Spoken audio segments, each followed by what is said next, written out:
Reason first हो गया और रीजन सेकंड, अगर जो पूछे उसमें से वही लिखना है, ऐसा नहीं कि पूरा ही लिख के आ जाओ आप लोग।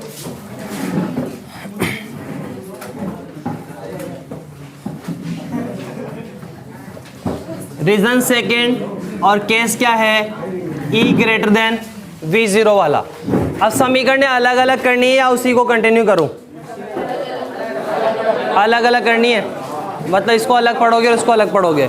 तो फिर एक काम करते हैं, जो साई फर्स्ट अपन ने निकाला है वो तो वैसा ही होगा, तो मैं डायरेक्ट उसका हल लिख दूं यहाँ पर, बार बार उसको कैलकुलेट नहीं करूँगा। तो वी नो दैट, हम जानते हैं कि जो साई फर्स्ट है वो क्या था, ए की पावर आयोटा के एक्स प्लस बी की पावर माइनस आयोटा के एक्स, इक्वेशन नंबर फर्स्ट। ठीक है, फर्स्ट मान लेते हैं इसको, ये अपन ने निकाला है। बट आप लोग जब वहां पर लिखोगे तो पूरा हल करके आओगे, उसका गणितीय रूप लिखोगे, गणितीय रूप लिखने के बाद रीजन फर्स्ट लिखोगे और रीजन फर्स्ट में Vx बराबर 0 करोगे और इसका हल लिखोगे। यहां तक ये काम पूरा करना है आपको। ठीक है, अब मैं यहां पर E ग्रेटर देन V0 की बात कर रहा हूं, तो वहां पर द्वितीय क्षेत्र में जो समीकरण होगी श्रोडिंगर की वो क्या होगी, d2 Sai second x upon D x square plus 2m upon H cross का स्क्वायर E माइनस Vx था द्वितीय क्षेत्र में, Vx था, Vx बराबर कितना था, V0 था। तो मैं यहाँ पर क्या लिख देता हूँ, V0 और ये साई सेकेंड x बराबर 0। अब वहाँ पर क्या जो केस है अपने पास कौन सा है, E ग्रेटर देन V0 वाला, ये मतलब E का मान ज़्यादा है तो इसको ऐसे ही रखें अपन। तो 2m अपॉन एच क्रॉस का स्क्वायर E माइनस V0, इसको क्या मालूम है, K डैश का स्क्वायर। इसको इक्वेशन नंबर सेकंड कह देता हूं, मैं इसको थर्ड कह देता हूं। तो from equation number second and third, d2 Sai second x upon D x square plus के डैश का स्क्वायर साई सेकंड x बराबर 0। Equation number 4, particle freely moving है, स्वतंत्रता पूर्वक गति कर रहा है, तो इसका हल कैसे लिखेंगे, A और B मान लिया था, C और D मान लेते हैं। ठीक है, तो क्या होगा साई सेकेंड। कभी आपको अगर इसके अलावा भी मानने पड़े, जैसे 3-3 क्षेत्र हो तो E मत मानना, E क्या है, ऊर्जा है, ऐसा नहीं हो कि कहीं ना कहीं काट दो आप, तो G और F ले लेना। ठीक है, साई सेकेंड बराबर क्या होगा, C e की पावर आयोटा के एक्स प्लस डी ई की पावर माइनस आयोटा के डैश एक्स। के डैश माना है मैंने, के डैश माना है इसलिए के डैश लिख रहा हूं मैं। इक्वेशन नंबर 5 पर आप जानते हो जो E ग्रेटर देन V0 वाला केस है, इसमें द्वितीय क्षेत्र में परावर्तन की संभावना नहीं है। डायग्राम देखो, हाँ चाहे याद ही नहीं हो,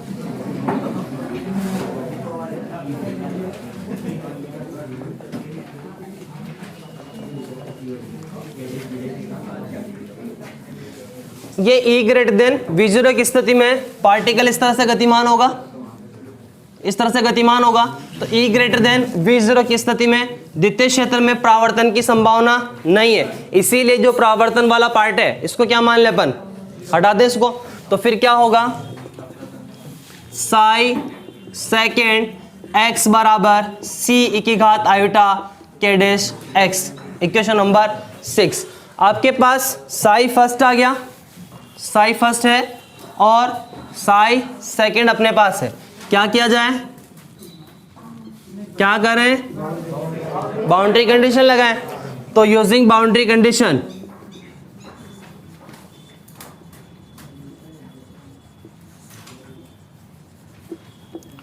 क्या होगी बाउंड्री कंडीशन, 8x बराबर 0। First point, Sai first x बराबर Sai second x। Equation number 7, देखो x बराबर 0 पर, मतलब यहां पर दोनों तरंग फलन क्या होंगे, बराबर होंगे, और यहां पर x बराबर 0 पर इनका प्रथम अवकलज भी क्या रहता है, सतत रहता है। लिखा रखा है मैंने, that means D psi first X upon D X बराबर D psi second X upon D X. Equation number 8। अब एक एक बाउंड्री कंडीशन अप्लाई करते हैं। सबसे पहले x बराबर 0 पर साई फर्स्ट x बराबर साई सेकेंड x, तो बराबर करें इनको। तो यहां देखो a e की घात 0 कितना होगा 1 प्लस b e की घात 0 कितना होगा 1, मतलब a प्लस b बराबर इधर कितना e की घात 0 मतलब c। तो फ्रॉम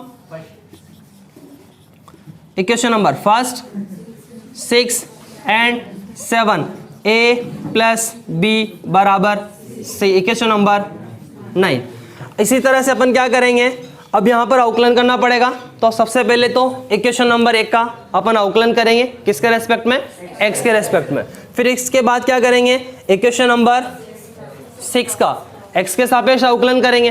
अवकलन करने के बाद उसमें क्या पुट करोगे आप, x बराबर 0 और दोनों को क्या कर दोगे बराबर, तो अपने पास क्या जाएगा दूसरा इक्वेशन बन जाएगा। और फिर क्या करेंगे अपन इनका मान ज्ञात करेंगे b और a के, मतलब a और b के, या फिर b अपॉन a और c अपॉन a अपन निकालेंगे। ठीक है, बस e greater than v0 theory तो मैंने पहले लिखाई रखी है, स्टार्ट करो।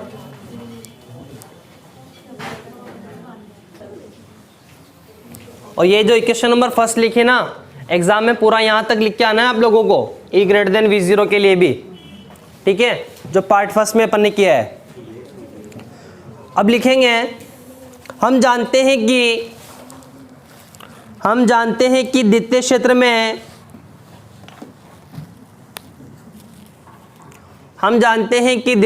में तरंग का परावर्तन संभव नहीं होता है। हम जानते हैं कि द्वितीय क्षेत्र में तरंग का परावर्तन संभव नहीं होता है, अतः समीकरण 5 का द्वितीय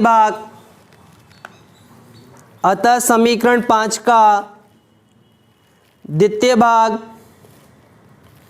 शून्य माना जा सकता है।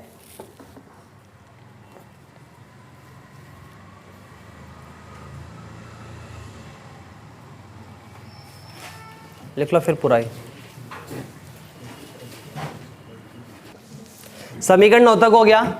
अब अपन क्या करते हैं, दूसरी बाउंड्री कंडीशन लगाते हैं। मतलब कौन सी है अपने पास boundary condition, D psi first upon D X बराबर D psi second upon D X. इसका मतलब पहले अवकलन करना पड़ेगा साई फर्स्ट का, और यहां पर भी अवकलन करना पड़ेगा साई सेकेंड का। तो अपन अवकलन करते हैं समीकरण 1 का किसके सापेक्ष, एक्स के सापेक्ष।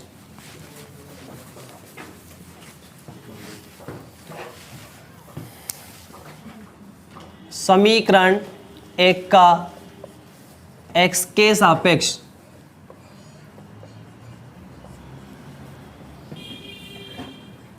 अवकलन करने पर क्या होगा, d Sai first x upon D X बराबर a e की पावर आयोटा के x और ये आयोटा के, फिर प्लस b e की घात माइनस आयोटा के x और फिर माइनस आयोटा के। समीकरण के डैश है क्या, यहाँ डैश कहाँ है, देखो a इसका कर रहे हैं a की घात आयोटा के x और आयोटा के x का आयोटा के, फिर प्लस b की घात माइनस आयोटा के x और माइनस आयोटा के। खुद की गलतियां मतलब। समीकरण 10 मानता हूं मैं, लिखने में हो जाती है गलतियां हमसे भी।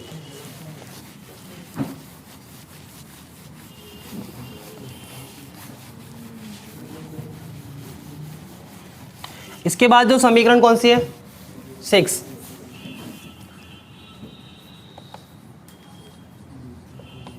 x के सापेक्ष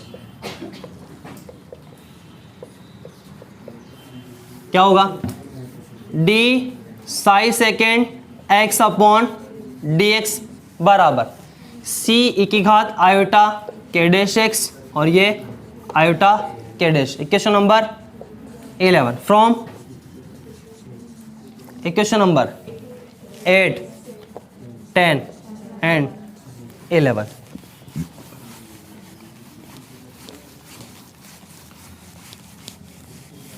बराबर कर दें। ये जो बाउंड्री कंडीशन है ध्यान देना, ये भी किस पर है, x बराबर 0 पर है।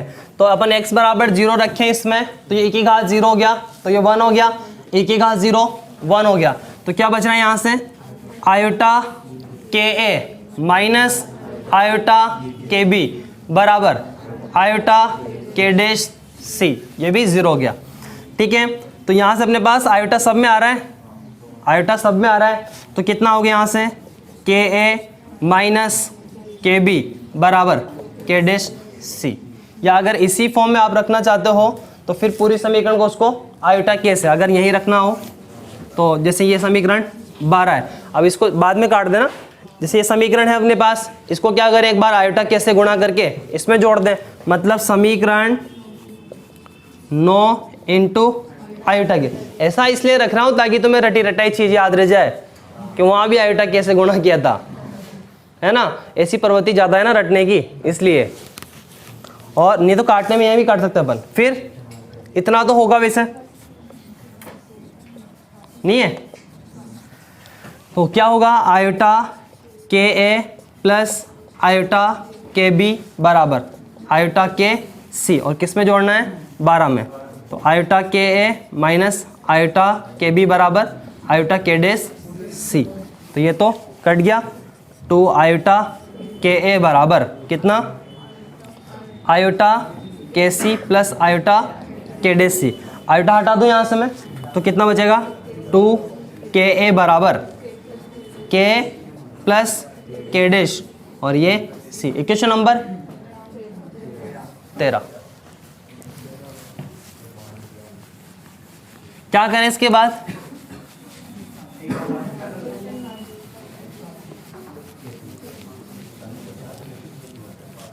देखो इक्वेशन नंबर 9 इंटू आयोटा के,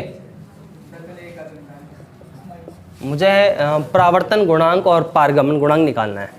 तो परावर्तन गुणांक के लिए जो r है वो क्या है, मापांक ऑफ b अपॉन a का होल स्क्वायर, मतलब h क्रॉस के अपॉन m मापांक ऑफ b का whole square upon h cross के अपॉन m मापांक ऑफ a का होल स्क्वायर। दैट मीन्स मुझे किसकी जरूरत है, b अपॉन a की। और जब साई फर्स्ट में मुझे मान रखना होगा b का, तो मैं a के पदों में रख दूंगा यहीं से मान निकाल के। ठीक है, इसी तरह से मुझे पारगमन गुणांक निकालना है, वो क्या होता है, c अपॉन a मापांक ऑफ c अपॉन a का होल स्क्वायर, जो मैं नेक्स्ट इससे निकाल लूंगा, इसीलिए मैंने नहीं निकाला। यहाँ से c अपॉन a निकाल लेंगे जो आगे जरूरत होगी अपन को। ठीक है, इक्वेशन नंबर 9 इंटू आयोटा के और माइनस समीकरण 12।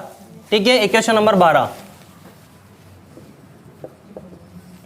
तो क्या है अपने पास, ये आयोटा के ए प्लस आयोटा के बी बराबर आयोटा के सी, और 12 क्या है, आयोटा के ए माइनस आयोटा के बी बराबर आयोटा के डैश सी। माइनस करना है तो ये कैंसिल हो जाएगा, 2 आयोटा के बी बराबर और ये आयोटा के सी माइनस आयोटा के डैश सी, मतलब 2 के बी बराबर के माइनस के डैश और ये सी। इक्वेशन नंबर, अब मुझे क्या करना है, b अपॉन a का मान निकालना है और c अपॉन a का मान निकालना है। ऐसा इसलिए कर रहा हूँ क्योंकि मुझे परावर्तन गुणांक और पारगमन गुणांक निकालना है इसका।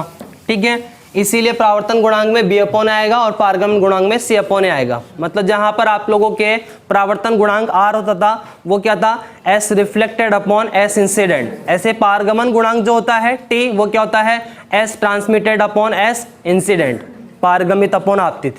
ठीक है, तो इक्वेशन नंबर भाग दे दें, तो 2 के बी अपॉन 2 के ए बराबर के माइनस के डैश और c अपॉन के प्लस के डैश c। 2 के से 2 के कैंसिल, c से c कैंसिल, तो b अपॉन a बराबर के माइनस के डैश अपॉन के प्लस के डैश।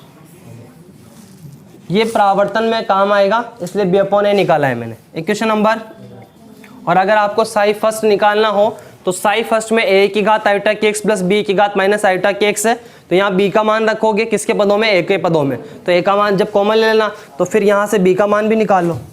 बी कितना होगा के माइनस के डैश अपॉन के प्लस के डैश, और ये ए, इक्वेशन नंबर 16। ठीक है, अब अपन क्या करेंगे, यहाँ से मैं सी अपॉन ए निकाल लेता हूँ क्योंकि मुझे ट्रांसमिटेड में काम आएगा ये सी अपॉन ए। तो कितना हो जाएगा 2k अपॉन के प्लस के डैश। ये सारे मान आने के बाद जो समीकरण आपकी फर्स्ट है उसमें मैं बी का मान रख देता हूँ यहाँ से, समीकरण 16 से। ठीक है, एक के पदों में ए कॉमन ले लेना, आपके पास साई फर्स्ट आ जाएगा। इसी तरह से जो साई सेकंड है उसमें क्या आ रहा है, सी आ रहा है, तो सी का मान यहाँ से निकाल लो, वैल्यू पुट कर देना, साई फर्स्ट आ गया, साई सेकंड आ गया। लिखो पहले ये,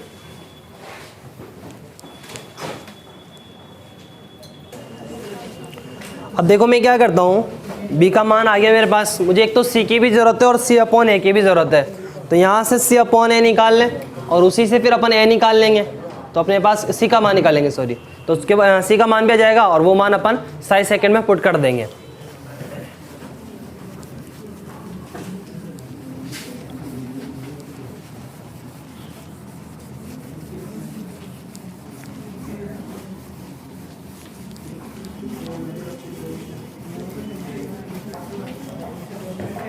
देखो फ्रॉम इक्वेशन नंबर बातें नहीं, सी अपॉन ए बराबर, सी अपॉन ए कितना होगा 2k अपॉन के प्लस के डैश, इक्वेशन नंबर, और यहीं से सी के मान की भी जरूरत है क्योंकि साई सेकंड में आप सी रखोगे, तो मैं सी का मान निकाल लेता हूं, सी बराबर कितना होगा 2k अपॉन के प्लस के डैश। अब वैल्यू पुट करते हैं from equation number first and 16, B का मान रख रहा हूं मैं वहां पर, तो वहां साई फर्स्ट अपने पास तो था, साई फर्स्ट एक्स बराबर, पूरा ध्यान है लिखने में, हाँ अच्छा आगे निकल गया, सही बता, अच्छा तूने वो पारगमन गुणांक भी निकाल लिया, ये देखो सब, देविका पारगमन गुणांक आ गया, कितना आ रहा है बता दो, मुझे बता दो आर कितना आ रहा है, इधर ही हो, मतलब इसके बाद उधर कर लिया।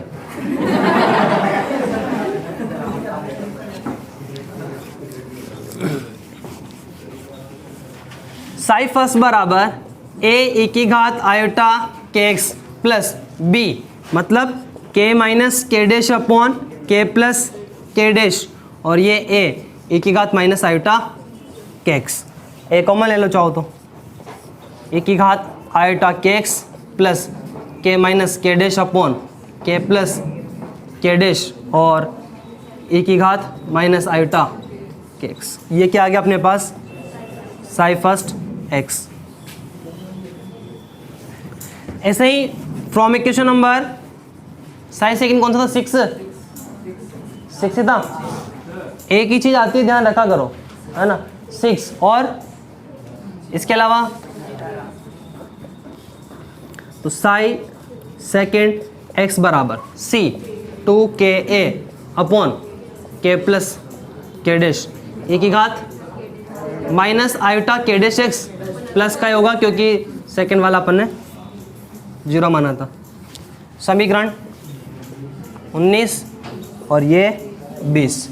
अब मुझे क्या करना है, परावर्तित पारगमन गुणांक निकालना है और ऐसे ही परावर्तन गुणांक निकालना है और ऐसे ही क्या करना है, पारगमन गुणांक का मान निकालना है। तो सबसे पहले मैं परावर्तन गुणांक लिखता हूँ। मैंने आपसे उस दिन भी कहा था कि इसको मैं बार बार सॉल्व नहीं करूँगा, बोला होगा या बोला था। पहला पॉइंट है परावर्तन गुणांक R बराबर, बोलो क्या होता है परावर्तन गुणांक? परावर्तित प्रायिकता धारा घनत्व और आपतित प्रायिकता घनत्व का अनुपात क्या कहलाता है? परावर्तन गुणांक कहलाता है। मतलब S reflected upon S incident, यही था। तो R बराबर, अब देखो जो साई फर्स्ट था उसमें a की घात आयोटा के x था और प्लस b की घात माइनस आयोटा के x था। तो a की घात आयोटा के x ये वाला पार्ट क्या है, आपतन, और b की घात माइनस आयोटा के x ये क्या है, परावर्तन। तो b की घात माइनस आयोटा के x को जब हल करेंगे अपन तो कितना आता है वो h cross k upon m और मापांक ऑफ b का whole square upon h cross k, s incident कितना आता है h cross k upon m मापांक ऑफ a का होल स्क्वायर। यही था क्या, ये माइनस में था क्या, हाँ बाद में बताएंगे पर, है ना।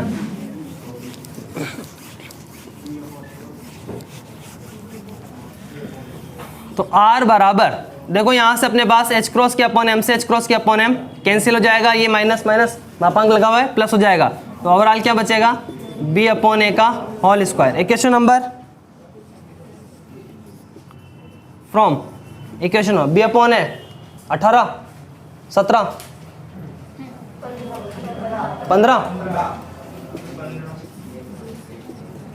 ये समीकरणों में पागल मत हो जाना।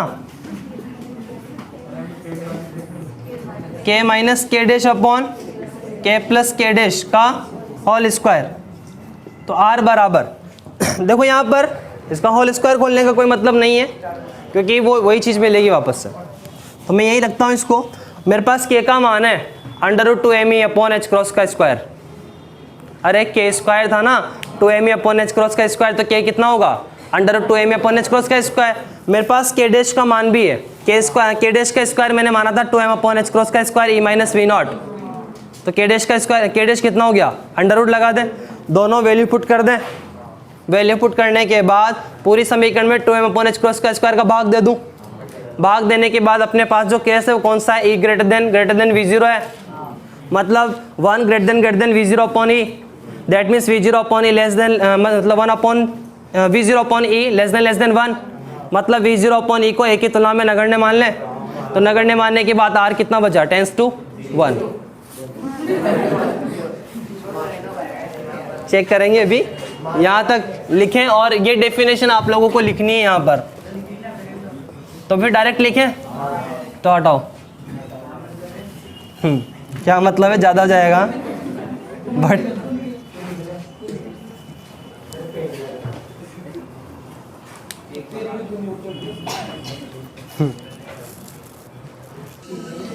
ये k का मान रखता हूं मैं। तो देखो कितना आएगा अपने पास,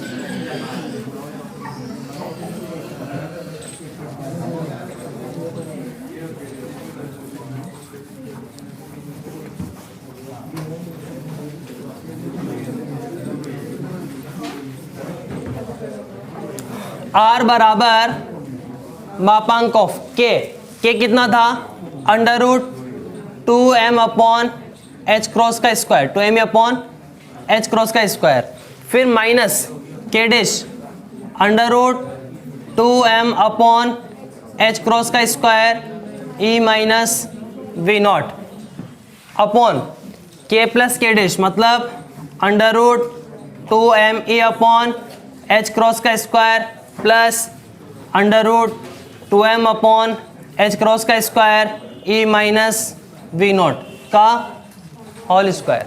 यही अपने पास वैल्यू पुट कर दी मैंने। मैं क्या करता हूँ, इस पूरी समीकरण में √2m अपॉन h क्रॉस का स्क्वायर का ही भाग दे देता हूँ पूरी समीकरण में ऊपर नीचे। तो r बराबर यहाँ तो कितना बचेगा 1, फिर माइनस देखो √2m अपॉन h क्रॉस का स्क्वायर से कैंसिल हो जाएगा, बाद में ई का भी भाग देंगे तो ई का भी दे दूँ क्या, अच्छा अलग अलग ही लिख देता हूँ, E minus V naught upon E, फिर upon 1 plus √e minus V naught upon E का होल स्क्वायर। भाग दे दिया मैंने।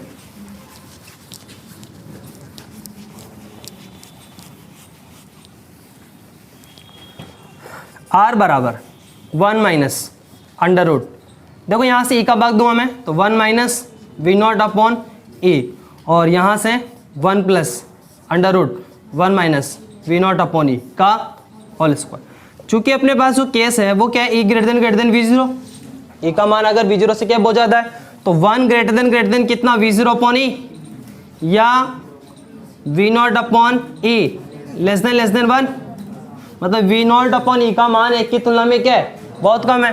हटा दें, नगण्य मान लें, तो फिर कितना आएगा, 1 आया या 0 आया, देखते हैं अभी। आर बराबर, हाँ देख लेंगे जो भी आएगा, मैं लिखूँ तो सही। 1 माइनस, देखो यहाँ √1 ही कर दूँ, अपॉन 1 प्लस यहाँ से कितना 1, कितना है आर, बराबर 0 मत करना, टेंस टू 0, क्योंकि यहाँ पर अपन ने कंडीशन अप्लाई की है, ऐसा हो तब, ठीक है। तो बराबर तो कह नहीं सकते अपन, तो आर टेंस टू 0। इसका मतलब क्या है, समीकरण बताओ पहले तो, क्या है इसका मतलब, आंशिक बोले इसको कि आंशिक परावर्तन संभव है। हाँ तो आंशिक बोल सकते हैं उसको। जैसे कुल ऊर्जा का मान, अभी टी का मान जब अपन निकालेंगे पारगमन गुणांक, वो भी क्या होगा, 1 नहीं आएगा, टी टेंस टू 1 आएगा, ठीक है। तो कुल ऊर्जा मतलब आर प्लस टी बराबर कितना होना चाहिए, 1 होना चाहिए। आर प्लस टी बराबर कितना होना चाहिए, 1 होना चाहिए। तो वहां पर भी क्या बोलेंगे कि आंशिक पारगमन होता है, तो आंशिक परावर्तन प्लस आंशिक पारगमन, मतलब आर प्लस टी का मान कितने के बराबर आना चाहिए, 1 का। इसको अपन प्रूफ कर लेंगे।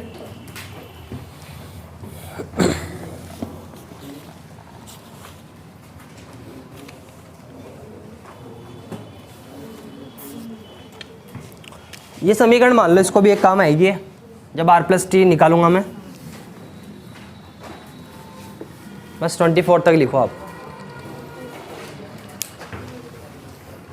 पारगमन गुणांक भी हो जाएगा क्या आज, नहीं होगा, हो भी जाएगा तभी हम नहीं करेंगे,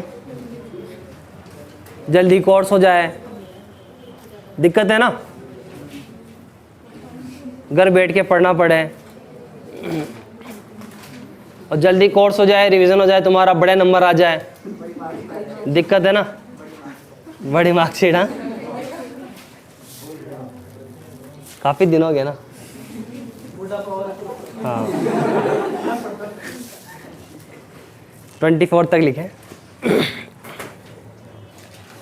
मतलब मेरी सारी चीजें याद होगी तुम्हें, बस ये याद नहीं है। लिखे जल्दी से, पारगमन गुणांक किसने निकाल लिया,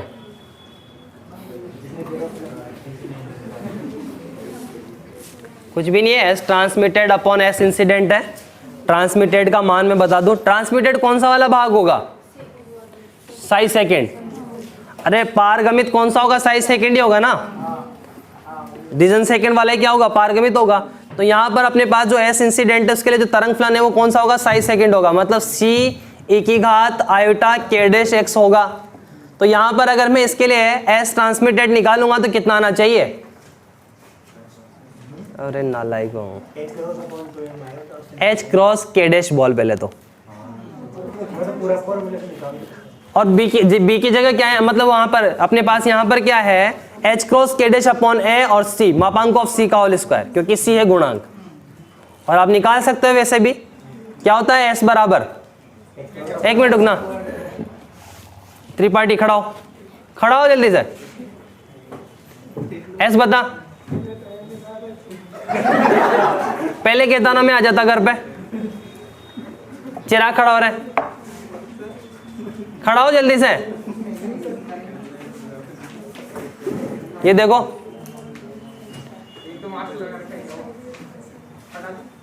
हटा दे, इससे बड़ा बेशरम क्या होगा, देखो मतलब मास्क हटा के बता रहे कि मुझे नहीं आ रहा, देख लो मुझे,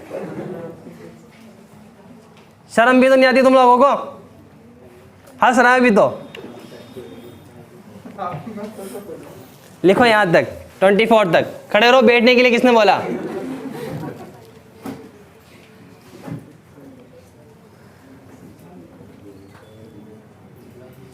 इसको बैठा दे, बाल भी दिखा देते रहे, कंघी दूं, अतः स्पष्ट है कि ऐसे लिखो, उपरोक्त विवेचन से स्पष्ट है कि, उपरोक्त विवेचन से, बैठ जाओ, उपरोक्त विवेचन से स्पष्ट है कि E ग्रेटर देन V0 की स्थिति में E ग्रेटर देन V0 की स्थिति में आपतित